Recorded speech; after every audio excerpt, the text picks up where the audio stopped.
পাবো যখন দুনিয়া থেকে অন্ধকার কবরে চলে যাব, ঠিক কিনা?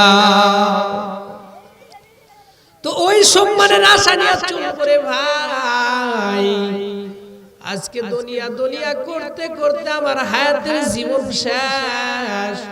ওরে যুবকের দল, ও যুবতীর দল, কত যুবক কবরের মধ্যে চলে গেছে।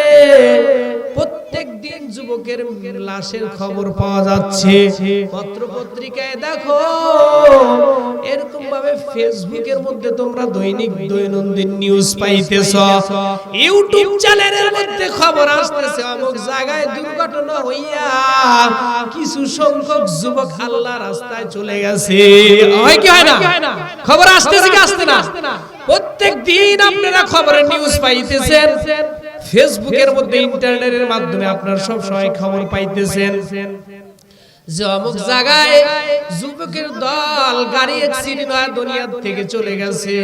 অমুক জায়গায় মা বোনেরা মাহফিলে আসতেছিল, এমন একটা দুর্ঘটনা হয়ে গেছে। গতকালকে আমি একটি দুর্ঘটনার শুনলাম। এই যে আমাদের পুনর্বাসন একডালা এলাকাতে একটা দুর্ঘটনার খবর শুনেছি। মাহফিল চলতেছে, এমতো অবস্থায় একটা অ্যাক্সিডেন্ট হয়ে গেছে। বলেন আল্লাহর পাক রব্বুল আলামিন কাকে কোন টাইমে কোন অবস্থায় আল্লাহ দুনিয়া থেকে নিয়ে যায়, এটা বলার কোনো কেউ কারো ক্ষমতা নাই, ঠিক কিনা? আমরা এগুলো জানার পরেও আমরা শুধু দুনিয়ার মধ্যে থেকেও আল্লাহ পাকের কথাকে চিন্তা করলাম না, ওই আখিরাতের কথা চিন্তা করি না। ও ভাই ও বোন, হায়াতের জীবন তো শেষ হয়ে গেল। দেখতে দেখতে আমার দাড়িগুলো এক সময় কালো ছিল, এখন আস্তে আস্তে দাড়িগুলো পেকে যাচ্ছে। এক সময় আমি ছোট ছিলাম, আমাকে কত মানুষে ভালোবাসছে রে ভাই।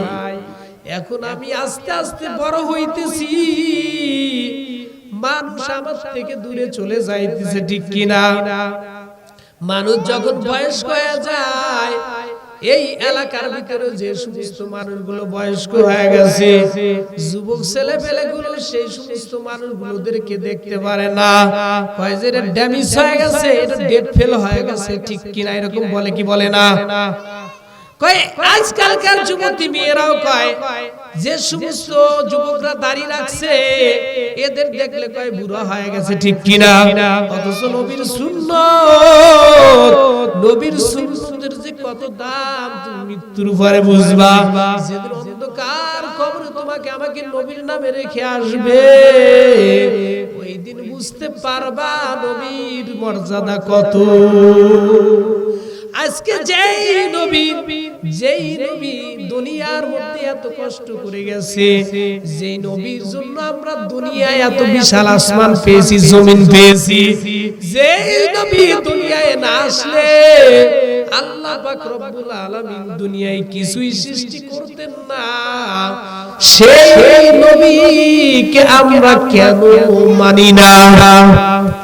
আজকে দুনিয়ায় থাইকা অনেক নাস্তিক বেঈমানের দল আল্লাহ এবং আল্লাহর নবীকে নিয়ে কথা কয়, আল্লাহ এবং আল্লাহর নবীকে নিয়ে কথা কয়, কলিজাটা ফেটে যায়।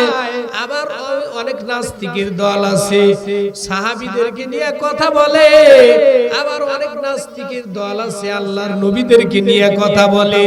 যদি সামনে থাকতো ওদেরকে হলকুল টান দিয়া চিপটিয়া ধরে দুনিয়া থেকে শেষ করে দিতাম, ঠিক কিনা? যেই আল্লাহ তোকে দুনিয়ায় পাঠাইছে, যেই আল্লাহ তোমাকে আমাকে দুনিয়ায় এত সুন্দর শরীর স্বাস্থ্য দান করলো, যে আল্লাহ পাক সবকিছু দিল, ওই আল্লাহকে কেন ভুইলা যাও রে ভাই? ওই আল্লাহর বিরুদ্ধে কেন কথা বলোস? আল্লাহর বিরুদ্ধে যখন কথা বলতে যাবি, ওই টাইমে যদি আল্লাহ পাক রব্বুল আলামিন তোমার আমার জবানটা বন্ধ করে দেয়, আর জবান খোলার কেউ থাকবে না, ঠিক কিনা? জবান কি আর কেউ খুলতে পারবে? প্রিয় হাজিরিন, আমি আপনাদের মাঝে মহান রব্বুল আলামিনের পবিত্র কালামুল্লাহ শরীফ থেকে একটি আয়াত নিয়েছি।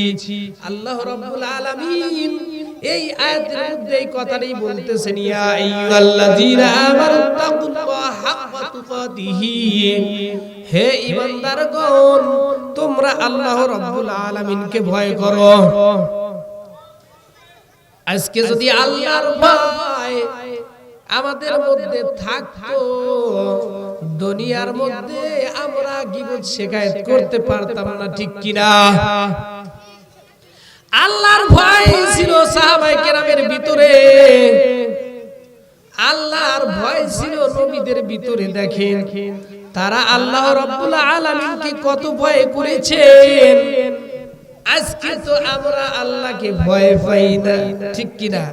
মনে মুখে যখন যেটা আছে সেটাই বলিয়া বেড়াচ্ছি, অথচ একদিন মরে যাব, দুনিয়া থেকে চলে যাব। একদিন দুনিয়া থেকে চলে যাব, ওই মরণের কথাটা কেন সামনে আসে না? হায়রে দুনিয়া, মাতাউন কলিল, অল্প সময় দুনিয়ার মধ্যে আল্লাহ পাক পাঠিয়েছে লেখাপড়া করার জন্য, ঠিক কিনা? দেখেন ওমর ফারুক রাদিয়াল্লাহু তাআলা কত আল্লাহকে ভয় করেছেন। আগেকার যুগে বাদশারা রাত্রি বেলা তাহাজ্জুদ নামাজ পড়তো, দিনের বেলা মানুষের বিচার আচার করত, আর রাত্রি বেলা খবর নিত কোন মানুষের ঘরে খাবার নাই, কোন মানুষটা অনাহারে আছে। আজকে আমাদের দেশের বাদশারা কি খবর নাই নাকি বলেন? এইদিকে ইলেকশনের আগে